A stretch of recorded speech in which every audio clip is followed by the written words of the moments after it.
നമസ്കാരം. രേണുസുധിക്കെതിരെ പുതിയൊരു കേസും കൂടി. റിപ്പബ്ലിക് ഡേയുടെ അന്ന് രേണുസുധി ഒരു പൊട്ടത്തരം കാണിച്ചു. പക്ഷെ ആ പൊട്ടത്തരം നമ്മുടെ രാജ്യവുമായിട്ട് കണക്ട് ചെയ്യുന്ന രീതിയിലുള്ള പൊട്ടത്തരമായി പോയി. നമുക്ക് എല്ലാ കാര്യത്തെ പറ്റിയിട്ടും അറിവുണ്ടാകണം എന്നത് നിർബന്ധമുള്ള കാര്യമല്ല. നമുക്ക് പലർക്കും പല കാര്യങ്ങളും അറിയത്തില്ല. എല്ലാവർക്കും എല്ലാം തികഞ്ഞവരായിട്ടുള്ളവരാരും തന്നെ ഇല്ലല്ലോ. എല്ലാ വിവരവുമുള്ള എല്ലാ അറിവുമുള്ള ഒരു വ്യക്തി പോലും ഈ ലോകത്തില്ല. അതുകൊണ്ട് തന്നെ വിവരമില്ലായ്മ ഒരു തെറ്റല്ല.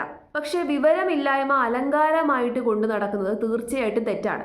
എത്ര വലിയ കൂടിയ സെലിബ്രിറ്റികളാണെന്നുണ്ടെങ്കിലും എത്രയൊക്കെ മാധ്യമങ്ങൾ നമ്മുടെ പുറകെ നടക്കുന്നുണ്ടെങ്കിലും നമ്മുടെ വാക്കുകളെ നിയന്ത്രിക്കുക എന്ന് പറയുന്നത് അത് സാമാന്യ ഒരു ബോധമാണ്. ആ ബോധമില്ലെന്നുണ്ടെങ്കിൽ ഉറപ്പായിട്ടും നമ്മൾ ഇങ്ങനത്തെ പൊട്ടത്തരങ്ങളൊക്കെ കാണിക്കും.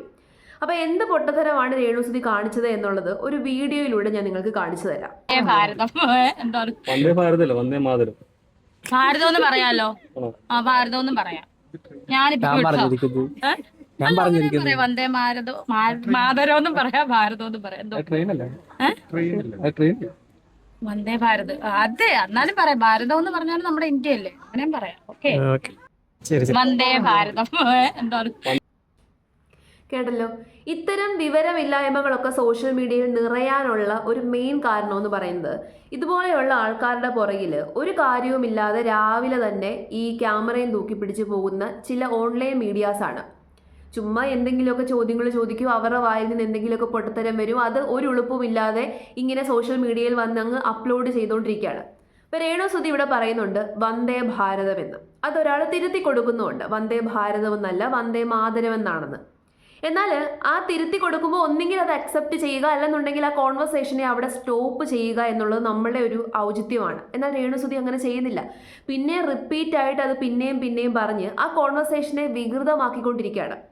ചില കാര്യങ്ങളിൽ നമുക്ക് അഭിപ്രായം പറയാൻ വേണ്ടിയിട്ട് പറ്റത്തില്ല. ചില കാര്യങ്ങളിൽ നമുക്ക് ഇത്തരം കമൻറ്റുകളൊന്നും അടിക്കാൻ വേണ്ടിയിട്ട് പറ്റത്തില്ല. പ്രത്യേകിച്ച് നമ്മുടെ രാജ്യവുമായിട്ട് ബന്ധപ്പെട്ടിട്ടുള്ള കാര്യങ്ങളിൽ നമുക്ക് ഒരു വിഷ് ചെയ്യാൻ അറിയത്തില്ല എന്നുണ്ടെങ്കിൽ, ഒരു കാര്യം പറയാൻ അറിയത്തില്ല എന്നുണ്ടെങ്കിൽ ആ ഒരു സമയത്ത് അവിടെ സൈലൻ്റ് ആയിട്ടിരിക്കുക, മിണ്ടാതെ ഇരുന്നാൽ മതി. ഒരു കുഴപ്പമില്ല, നമുക്ക് അറിയത്തില്ല എന്ന് പറഞ്ഞു കഴിഞ്ഞാൽ മതി.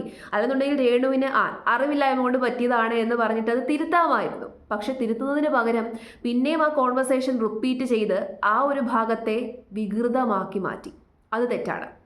വന്ദേ ഭാരതം എന്ന് പറഞ്ഞു കഴിഞ്ഞാൽ അർത്ഥം നോക്കിക്കഴിഞ്ഞാൽ അതിന് തെറ്റൊന്നുമില്ല. കാരണം ഭാരതം എന്ന് പറയുന്നത് നമ്മുടെ രാജ്യമാണ്, ഇന്ത്യയാണ്. ഭാരതത്തെ വന്ദിക്കുന്നു എന്നതാണ് ആ ഒരു വാക്കിൻ്റെ അർത്ഥം. പക്ഷേ പിന്നെ റിപ്പീറ്റ് ചെയ്ത് പറഞ്ഞപ്പോൾ അത് ഏത് രീതിയിലേക്ക് അത് വികൃതമായി. ഇതൊക്കെ കൊണ്ട് സോഷ്യൽ മീഡിയയിൽ അപ്ലോഡ് ചെയ്യുന്നതും തെറ്റാണ്.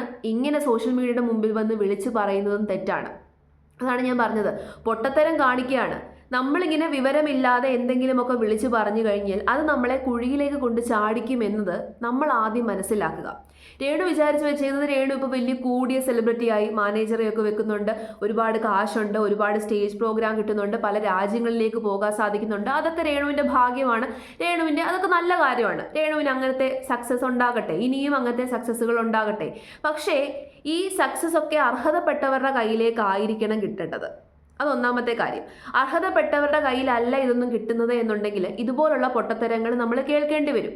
രേണു ഫൈറ്റ് ചെയ്ത് ജീവിക്കുന്നു, അവരുടെ ജീവിതത്തിന് വേണ്ടിയിട്ട് അവർ കാശുണ്ടാക്കുന്നു, അതിലൊന്നും കുഴപ്പമില്ല. പക്ഷേ സോഷ്യൽ മീഡിയയുടെ മുമ്പിൽ വന്ന് ഇത്തരം പൊട്ടത്തരങ്ങൾ, ഇത്തരം വികൃതമായിട്ടുള്ള കാര്യങ്ങൾ വിളിച്ചു പറയാതെ ഇരിക്കുക. അതിനുള്ള സാമാന്യ ബോധമെങ്കിലും ഇനിയെങ്കിലും രേണു ഉണ്ടാക്കിയെടുക്കുക. പണം വരുമ്പോൾ നമുക്ക് കുറച്ചും കൂടി ബോധവും കൂടി ഉണ്ടാക്കിയെടുത്തില്ല എന്നുണ്ടെങ്കിൽ നമ്മൾ കുഴിയിലേക്ക് ചെന്ന് പതിക്കും. അപ്പോൾ ഇതിനെതിരെ ഒരു വ്യക്തി കേസുമായിട്ട് മുന്നോട്ട് പോയിട്ടുണ്ട്. ആ വീഡിയോ കൂടി ഞാനൊന്ന് കാണിച്ചു തരാം. റിപ്പബ്ലിക് ദിനത്തോടനുബന്ധിച്ച് രേണു നടത്തിയ ഒരു പ്രസ്താവന ഉണ്ടായിരുന്നു, വന്ദേ മാതരത്തെ വികരമായിട്ട് ചിത്രീകരിച്ചുകൊണ്ട്. അന്ന് അതിനെ തിരുത്തി ആളുകൾ പറഞ്ഞു കൊടുത്തിട്ടും അവർ അത് അംഗീകരിക്കാൻ, തന്റെ തെറ്റ് അക്സെപ്റ്റ് ചെയ്യാൻ തയ്യാറാകാത്ത സാഹചര്യത്തിൽ ഞാൻ അതിനെക്കുറിച്ച് ചെയ്ത വീഡിയോയ്ക്ക് താഴെ ഇതേക്കുള്ള ചൊറിച്ചിൽ കമന്റുകൾ വന്നു. ഒരു ഇന്ത്യൻ പൗരൻ എന്ന നിലയിൽ ഞാൻ എന്റെ സ്വാതന്ത്ര്യം അങ്ങ് വിനിയോഗിച്ചു. ഒരു പരാതി നമ്മുടെ ബഹുമാനപ്പെട്ട കേരള മുഖ്യമന്ത്രിക്ക് അങ്ങ് അയച്ചു, ഒന്ന് കേരള DGPക്ക്. ഈ രണ്ട് പരാതികളിൽ ഞാൻ വ്യക്തമായിട്ട് ആ ബൈറ്റുകളുടെ ലിങ്ക് ഉൾപ്പെടെ അയച്ചു കൊടുത്തിട്ടുണ്ട്. അതിനകത്ത് ഞാൻ വ്യക്തമായിട്ട് ആ പരാതിയിൽ പറയുന്നുണ്ട്, രേണുസുധീനെ ഒരു മാധ്യമ പ്രവർത്തകൻ തിരുത്തുന്നുണ്ട്. അത് വന്ദേ മാതരമാണെന്ന് പറഞ്ഞിട്ട് പോലും അവർ ആ തെറ്റി പറഞ്ഞ കാര്യങ്ങൾ വീണ്ടും ആവർത്തിക്കുകയും അതുകൂടാതെ വന്ദേ മാതരത്തെ വീണ്ടും വികലമാക്കി പറയുകയും ചെയ്തിട്ടുണ്ട് എന്ന് ഞാൻ കൃത്യമായി മെൻഷൻ ചെയ്തുകൊണ്ട് തന്നെയാണ്, അതായത് അവരെന്താണോ വികലമാക്കി പറഞ്ഞത് അത് തന്നെ മെൻഷൻ ചെയ്തുകൊണ്ടാണ് ഞാൻ ആ പരാതി എത്തിയിരിക്കുന്നത്. അതെന്തായാലും ഞാൻ എൻ്റെ നാവുകൊണ്ട് പറയത്തില്ല. കാരണം ഞാനൊരു ഇന്ത്യക്കാരനാണ്. ഞാൻ എൻ്റെ രാജ്യത്തിന്റെ ഓരോ സിമ്പിൾസിനെ അത്രത്തോളം ബഹുമാനിക്കുന്ന ഒരാളാണ്. അതുകൊണ്ട് തന്നെ ഈ ഒരു വിഷയത്തിൽ ഞാൻ പരാതിയുമായിട്ട് രംഗത്ത് പോയിട്ടുണ്ട്. അതിന്റെ ബാക്കിയുള്ള അപ്ഡേറ്റ്സ് ഞാൻ വരുന്ന ദിവസങ്ങളിൽ നിങ്ങൾക്ക് നൽകുന്നതായിരിക്കും. ഓക്കെ, അപ്പോൾ ഇതിനെതിരെ മുഖ്യമന്ത്രിക്കും DGPക്കും ഒക്കെ പരാതി കൊടുത്തിട്ടുണ്ടെന്നാണ് പറയുന്നത്. ഈ പരാതി കൊടുത്തതിൽ വലിയ കാര്യമുള്ളതായിട്ടൊന്നും എനിക്ക് തോന്നുന്നില്ല. കാരണം ഇതിനെക്കാട്ടി വലിയ സംഭവങ്ങൾ നമ്മുടെ നാട്ടിൽ നടന്നിരിക്കുന്നു. ഇതിനെക്കാട്ടിൽ വലിയ രീതിയിൽ രാജ്യത്തെ അപമാനിക്കുന്ന കേസുകളൊക്കെ ഉണ്ടായിട്ടുണ്ട്. അവരൊക്കെ വെറുതെ വെളിയിലിറങ്ങി നടക്കുകയാണ്. ഇതിനെതിരെ ജസ്റ്റ് എന്തെങ്കിലുമൊക്കെ ഒരു നീക്കുപോക്കും ആക്ഷനും എടുക്കുമെന്നല്ലാതെ പ്രത്യേകിച്ച് രേണുവിന് പ്രശ്നങ്ങളൊന്നും വരില്ല. പക്ഷേ രേണു സുധി എന്ന് പറയുന്ന വ്യക്തി ഇത് കണ്ടിട്ട് പഠിക്കുക.